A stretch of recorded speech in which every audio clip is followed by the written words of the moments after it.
আসসালামু আলাইকুম বন্ধুরা, কেমন আছেন সবাই? আশা করি অবশ্যই ভালো আছেন। আজকের ভিডিওতে আমরা দেখব একটি জমির মালিকানা বা একটি জমির কি কি জিনিস থাকে, একটি জমির কি কি সরকারি অফিসে আমাদেরকে জিনিসগুলো দেখতে হয় সে সম্পর্কে। আপনি যদি চ্যানেলটিতে নতুন হয়ে থাকেন অবশ্যই সাবস্ক্রাইব করে নেবেন, আর অলরেডি যদি সাবস্ক্রাইবার হয়ে থাকেন পাশে যে বেল বাটনটি আছে এটি ক্লিক করে দিন, তাহলে যখনই কোনো নতুন ভিডিও আমি আপলোড করব সাথে সাথে আপনি নোটিফিকেশন পেয়ে যাবেন। তো বন্ধুরা, বাংলাদেশের বর্তমানে যে সমস্ত জমি আছে এগুলো দু প্রকার, একটি হচ্ছে কৃষি আর একটি হচ্ছে অকৃষি। এটি আপনারা মনে রাখবেন, একটি হচ্ছে কৃষি আর একটি হচ্ছে অকৃষি। সমস্ত জমি, গোটা বাংলাদেশে যত জমি আছে সবগুলো, একটি হচ্ছে কৃষি আর একটি হচ্ছে অকৃষি। এটি হচ্ছে জমি প্রধানত দুই প্রকার। আর বর্তমানে যে সমস্ত জরিপ, যেগুলোকে বিএস বিআরএস, এই সমস্ত জরিপই হচ্ছে আরএস জরিপ সরকারি গেজেট মতে। তো বন্ধুরা, একটি জমি সেটি আপনি কৃষি জমি ক্রয় করুন, অকৃষি ক্রয় করুন, ফ্লড যা বাংলাদেশের যে কোনো স্থানে যে কোনো জমি ক্রয় করুন, সেখানে আপনার যে জমিটি, আপনার যে ভূমিটি, এর সহজ কথায় তিনটি জিনিস থাকবে। একটি হচ্ছে দলিল থাকবে অবশ্যই জমিটির, দ্বিতীয়ত হচ্ছে একটি খতিয়ান থাকবে, তৃতীয়ত হচ্ছে জমিটির একটি নকশা বা ম্যাপ থাকবে। এই তিনটি জিনিস অবশ্যই আপনার থাকবে। আপনার যদি কোনো ভূমি থাকে তো আপনার এই তিনটি জিনিস অবশ্যই আপনি সংগ্রহে রাখবেন। তো এখন আসবো ওয়ান বাই ওয়ান, যে দলিলের ক্ষেত্রে কি থাকে। দলিলের ক্ষেত্রে হতে পারে আপনার নিজ নামে দলিল থাকতে পারে, অথবা আপনার পিতার নামে, আপনার দাদার নামে দলিল থাকতে পারে। তো কিছু কিছু ক্ষেত্রে দলিল আপনার নাও থাকতে পারে, শুধু আপনার রেকর্ডে নাম থাকতে পারে। যেমন আমরা দেখতে পাই যে এসএ রেকর্ডে হয়তো কারো নাম আছে, আপনি তার ছেলের ছেলে, মানে হচ্ছে আপনার দাদার নামে এসএ রেকর্ডে জমিটির নাম আছে, কিন্তু আপনার কাছে বা আপনার পিতার কাছে কোনো দলিল নাই। তো তাহলে এসএ রেকর্ডের যে কাগজটি সেটি আপনার দলিল হিসেবে বাংলাদেশে 100-র মধ্যে 95% ক্ষেত্রে কার্যকর, অর্থাৎ এসএ রেকর্ডীয় মালিককেই জমির দলিল হিসাবে মেনে নেওয়া হয় বেশিরভাগ ক্ষেত্রেই। তো প্রথমেই মনে রাখবেন যে দলিলগুলো রেজিস্ট্রেশন হয় সাব রেজিস্ট্রেশন অফিসে। প্রতিটি উপজেলায় সাব রেজিস্ট্রেশন অফিস আছে, সেখানে দলিল রেজিস্ট্রেশন হয়। আর এই যে সাব রেজিস্ট্রারের উপরে যিনি, সেটি হচ্ছে জেলা রেজিস্ট্রার। তো এখানে হচ্ছে যে কোনো একটি দলিল যখন একবার রেজিস্ট্রেশন হয়ে যায় তখন সাব রেজিস্ট্রার বা জেলা রেজিস্ট্রারের কোনো ক্ষমতা থাকে না সেই দলিলটি রেজিস্ট্রেশন করা, বাতিল করার। সেটি করতে হয় আপনাকে দেওয়ানি মামলা করে। শুধু জেলা রেজিস্ট্রার যেটি করতে পারেন সেটি হচ্ছে কোনো দলিল যদি সাব রেজিস্ট্রার অস্বীকার করেন নিবন্ধন করতে, সেটি উনি শুনানি করে দেখতে পারেন যে কেন সাব রেজিস্ট্রার সেটি অস্বীকার করলো। আর এগুলো হয়ে থাকে নিবন্ধন অধিদপ্তর অর্থাৎ রেজিস্ট্রেশন অধিদপ্তরের আন্ডারে। তাহলে আমরা বুঝলাম জমির দলিলটি কি। আর দলিল হচ্ছে মালিকানার প্রধান উপাদান। জমির দলিল হচ্ছে মালিকানার প্রধান উপাদান। তো বন্ধুরা, 2 নম্বরে আসি আমরা খতিয়ান। খতিয়ান জিনিসটিকে, আসলে খতিয়ানকে এক কথায় যদি আমরা বলি, খতিয়ান হচ্ছে খাজনা নেওয়ার মাধ্যম। খাজনা নেওয়ার জন্য কোন জমিতে কে চাষাবাদ করতেছে, কার কাছ থেকে খাজনা নেবে। তো এই খাজনা আমাদের মনে হয়তো, যখন আমরা যারা আধুনিক যুগের ছেলে পেলে, আধুনিক যুগের মানুষ, আমাদের মনে প্রশ্ন জাগে যে সরকার কয় টাকার খাজনা পায়। কিন্তু আজ থেকে 100 বছর আগে বর্তমানে জমির দাম যেরকম ছিল, আগে কিন্তু এরকম জমির দাম ছিল না। তো সেখানে জমি যারা চাষাবাদ করতো, চাষাবাদের বিনিময়ে জমিদাররা খাজনা পেত। জমিদারদের থেকে ইংরেজরা তারা রাজস্ব বা রেভিনিউ নিত। তো সেই হিসাবটা থেকে আজ পর্যন্ত চলে আসতেছে এই সমস্ত খতিয়ান প্রণয়ন, খতিয়ানের মাধ্যমে খাজনা আদায়। তো এই জন্য দলিল হচ্ছে মালিকানার প্রধান উপাদান, অন্যতম উপাদান। সাথে সাথে খতিয়ান হচ্ছে খাজনা আদায়ের মাধ্যম, অর্থাৎ কার কাছ থেকে খাজনাটা আদায় করা হচ্ছে, বর্তমানে কে জমির দখলে আছে, জমিটি কীরকম বসত বাড়ি, না সেটি কোনো পুকুর না ইট ভাটা, এই সমস্ত নির্ণয় করার জন্য সরকার সরেজমিনে মাঠে গিয়ে জরিপ করেন। আর সেই জরিপে সৃষ্টি হয় খতিয়ান। তো এই খতিয়ানটা 2 রকম হয়ে থাকে, একটি হচ্ছে নামজারি, একটি হচ্ছে জরিপ খতিয়ান। জরিপ খতিয়ান মানে হচ্ছে যেগুলো মাঠে গিয়ে তারা মেপে যে খতিয়ানটা প্রস্তুত করে, সেগুলো হচ্ছে জরিপ খতিয়ান। আর এগুলো হয়ে থাকে সাধারণত 20 থেকে 50 বছর পর পর মাঠে গিয়ে তারা এই সমস্ত জরিপ কাজ করে। কিন্তু আমরা জানি জমির মালিকানা দলিলের মাধ্যমে কি হয়, বারবার পরিবর্তন হতে থাকে। একটি জমির মালিকানা 10 বছরে 5 বার পরিবর্তন হতে পারে, কিন্তু জরিপে যে ব্যক্তির নাম এসেছে তাকে বলা হয় রেকর্ডীয় মালিক বা সত্ত্বের মালিক।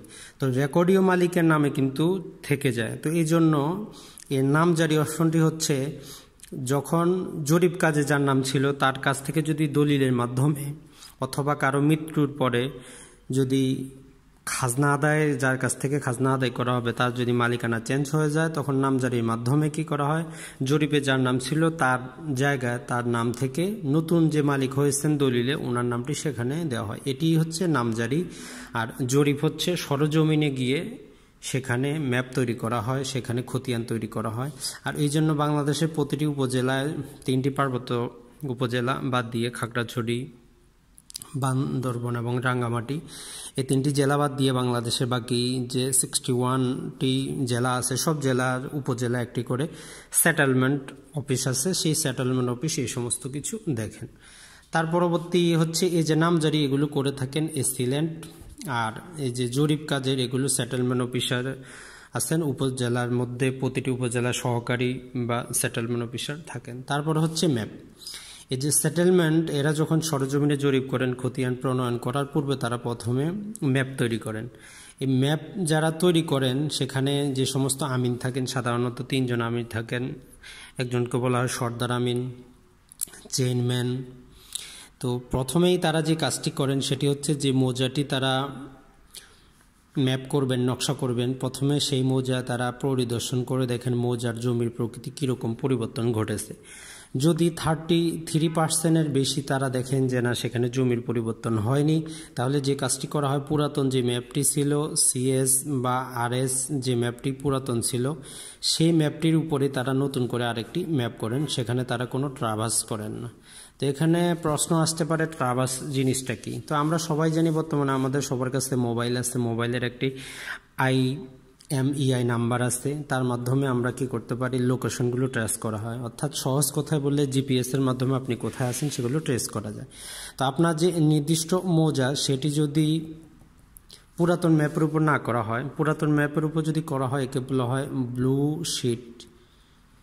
শিটে ম্যাপ করা। ব্লু শিট মানে হচ্ছে পুরাতন যে ম্যাপটি আছে তার যে কার্বন কপি তার উপরে তারা ম্যাপটি করেন, অর্থাৎ মৌজার যে সীমানার কোনো পরিবর্তন ঘটে না, পূর্ববর্তী সীমানার উপরেই তারা নকশা করে দেন। তার পরবর্তীতে হচ্ছে ট্রাভার্স। তো ট্রাভার্স করার মেইন উদ্দেশ্যটা হচ্ছে যদি 33%-এর বেশি পরিবর্তন ঘটে তখন তারা কি করেন, জায়গাটার জিপিএস থেকে তারা কিছু লোকেশন নেন, সমস্ত মৌজাটার তারা একটা নির্দিষ্ট কিছু ট্রাভার্স স্টেশন, আপনারা হয়তো ম্যাপের মধ্যে দেখবেন নির্দিষ্ট ট্রাভার্স বিন্দু আছে, সেখানে নির্দিষ্ট কিছু ট্রাভার্স বিন্দু নেন। এই সমস্ত বিন্দু তারা সেখানে খুঁটি পুঁতে রাখেন। তারপর সর্দার আমিন, বদর আমিন এবং চেইনম্যান তারা সেগুলো চেক করে নেন। করার পরে নতুন শিটে P70 শিট বলে এক ধরনের শিট পাওয়া যায়, P70 শিট। এটি হচ্ছে এমন একটি শিট যারা জ্যামিতি রাব করেন তারা হয়তো জানেন, এরকম ঘর থাকে, প্রতিটি যে ঘর এর হচ্ছে 1 ইঞ্চি স্কোয়ার সাইজের, প্রতিটি ঘর হচ্ছে 1 ইঞ্চি দৈর্ঘ্যের, প্রস্থের 1 ইঞ্চি, এরকম একটি শিট, একে বলা P70 শিট। এই P70 শিটে তারা এই যে মৌজাটা যেটা ট্রাভার্স করা হলো এর নকশা প্রণয়ন করেন। তো নকশা প্রণয়নটি আসলে ভিডিওর মাধ্যমে দেখানো সম্ভব না, তারপর আমি ভবিষ্যতে ট্রাই করব খুব সহজ ভাষা আপনাদের জন্য সেটি প্রস্তুত করার জন্য। তো সেখানে যে কাজটি করা হয় প্রথম হচ্ছে যে এটি যদি আপনার মৌজার নির্দিষ্ট এলাকা হয়ে থাকে তো সেখানে তারা যে কাজটি করে সেখানে প্রথমে একটি নির্দিষ্ট বিন্দু তারা নেবে। তো এটি যদি আমরা একটি নির্দিষ্ট বিন্দু নিলাম, পর্তাল লাইন নিলাম সরাসরি, তো এর সাথে বাকি সমস্ত কিছুকে ত্রিভুজ এবং চতুর্ভুজে তারা সেটিকে সীমাবদ্ধ করে নেবে। ত্রিভুজ এবং চতুর্ভুজ যেভাবে সম্ভব এগুলোকে হচ্ছে আপনারা যদি ম্যাপের মধ্যে যারা ম্যাপ তৈরি করেন সেখানে যদি সেটেলমেন্ট অফিসে গিয়ে যদি ম্যাপটি দেখতে চান সেখানে আপনারা দেখবেন যে এরকম কিছু মূল বিন্দু দেওয়া আছে খুবই হালকা করে, তার উপরে আপনার যে নির্দিষ্ট দাগ ছোট ছোট জমি সেগুলো করা হয়। এই যে এগুলো করার মেন উদ্দেশ্যই হচ্ছে যখন মৌজা ম্যাপটি করা হয় তখন এই যে লম্ব যে জায়গাটি এটির উপর ভিত্তি করে মৌজার শেষ পর্যন্ত এগুলো প্রথমে মেপে নেওয়া হয়। মেপে নিয়ে মোট জায়গাটুকু কতটুকু ক্ষেত্রফল আছে সেটি হিসেব করা হয়। তার পরবর্তীতে যখন দাগ কাটা হয় ছোট ছোট দাগ কাটার পরে এই দাগের মোট জমির পরিমাণ হিসাব করা হয় এবং ট্রাভার্সের মধ্যে কতটুকু জমি আসলো এটিও হিসাব করা হয়। হিসাব করার পরে তারা দেখে যে ম্যাপটি কতটুকু শুদ্ধ হলো, সেখানে কিছু নিয়মকানুন আছে, যেমন প্রতি 100 একরে যদি 0.015 একর যদি ব্যবধান আসে সেটিকেও সঠিক বলে ধরে নেওয়া হয়। তো বন্ধুরা, আশা করি আপনারা জমির মালিকানার ক্ষেত্রে তিনটি জিনিস বুঝতে পেরেছেন। একটি হচ্ছে দলিল, যেটি সাব রেজিস্ট্রেশন অফিস থেকে রেজিস্ট্রি হয়ে থাকে। 2 নম্বর হচ্ছে খতিয়ান বা পর্চা। এই খতিয়ান বা পর্চা বা সহিমুহরি, জাবেদা নকল, এগুলো সমস্ত কিছু একই জিনিস। মোট কথায় এগুলো সেটেলমেন্ট অফিস থেকে আসে এবং অথবা আপনার উপজেলা ভূমি অফিস থেকে নামজারি হিসাবে আসে। যদি জরিপ করার সময় আসে তাহলে সেটেলমেন্ট অফিস থেকে আসবে। যখন সেটেলমেন্ট অফিস থেকে এগুলো ফাইনাল হয়ে যাবে তখন সরকার এটি একটি নোটিফিকেশন দিয়ে দিবে, এটাকে বলা হয় গেজেট। যখনই গেজেট হয়ে যাবে তখন এই সেটেলমেন্ট অফিসের কার্যক্রম সমাপ্ত হয়ে যায়। তখন যেটি করেন সেটি এসি ল্যান্ড সে দায়িত্বপ্রাপ্ত হন, অর্থাৎ সহকারী কমিশনার ভূমি, উনি দলিল দেখে সেগুলো নামজারি করে দেন অথবা কারো মৃত্যুর পরে ওয়ারিশ সনদ দেখে নামজারি করে দেন। আর সেটেলমেন্ট অফিসই ওই জায়গাটির একটি ম্যাপ প্রস্তুত করে। আর এই সমস্ত ম্যাপ বিভিন্ন প্রকারের হয়ে থাকে। 4 ইঞ্চি হয়ে থাকে, 16 ইঞ্চি হয়ে থাকে, 32 ইঞ্চি হয়ে থাকে, 64 ইঞ্চি হয়ে থাকে, বর্তমানে 80 ইঞ্চিও হয়ে থাকতেছে। কারণ হচ্ছে বর্তমানে ঘনবসতি হয়ে যাচ্ছে, ওই জন্য 80 ইঞ্চিতে হয়ে যাচ্ছে। তো আশা করি বন্ধুরা ভিডিও থেকে আপনারা বেসিক কিছু ধারণা পেলেন যে জমির মালিকানার জন্য যে তিনটি জিনিস, দলিল, খতিয়ান এবং ম্যাপ, সেগুলো কোনটির সাথে কোনটি সম্পর্কযুক্ত এবং কোনটি কোথায় গিয়ে আমরা পাবো বা কোনটি কোথায় করতে হবে। আসসালামু আলাইকুম।